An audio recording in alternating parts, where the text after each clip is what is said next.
And let's now bring in a special guest to answer this question, Anat Bernstein-Reich. She's the president of Israel Asia and the Chambers of Commerce, also been heading India, Israel in the Chambers of Commerce for a very, very long time. She's now joining us from Tel Aviv.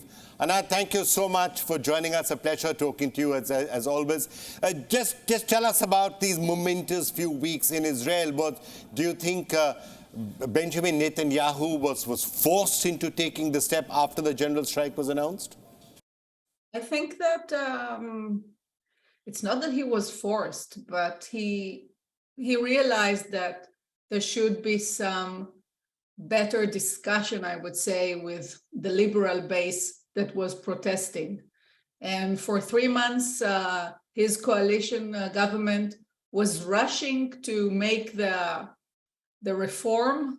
I mean, they call it reform. The protesters called it judicial revolution. So there was a point, it was Sunday night, when people spontaneously went out to the street after he fired his defense minister.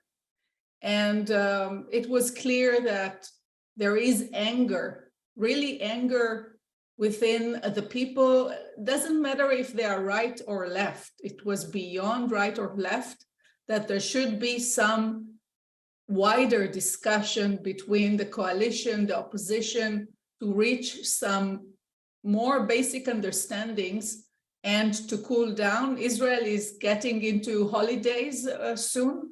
Next week we have Passover, then we have the Independence Day, Remembrance Day, and it was clear that this country cannot go like that further. He had to cool everyone down.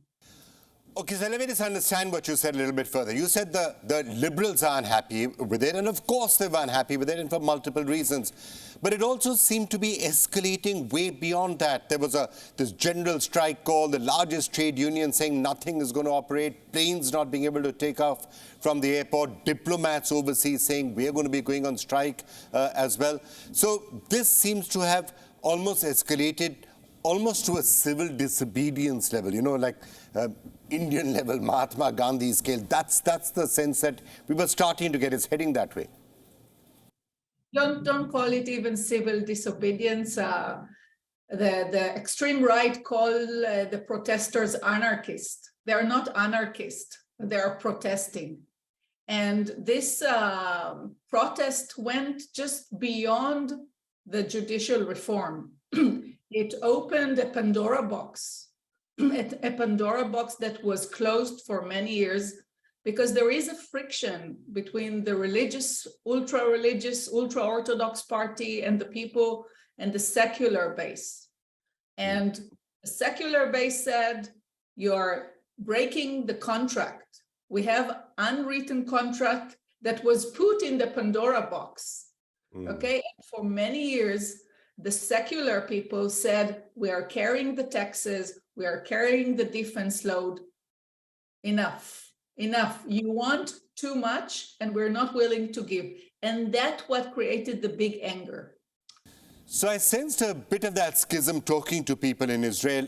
Look at, for example, the West Bank, some of the other issues that dominate conversation when it comes to Israel. Now, the settlements in the West Bank, for example, now quite often it is the ultra-Orthodox and others like that who are saying that we must have settlements in the West Bank, what they call Judea and Samaria, let's have settlements there. And then the temperatures get raised, which is okay. But then if there's warfare or there's tension or the shooting starts, then they aren't necessarily the ones who are facing it. It is people in the IDF and others who will be facing the brunt of that.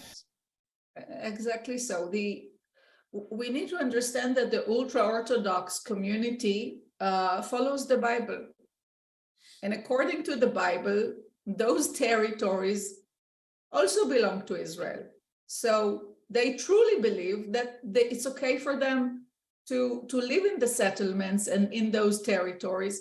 However, those territories are now belong or are held by the Palestinian people. And there is friction between those two communities that the IDF is need to take care of. So that's another friction. And we need to also remember that the month of the Ramadan started this week.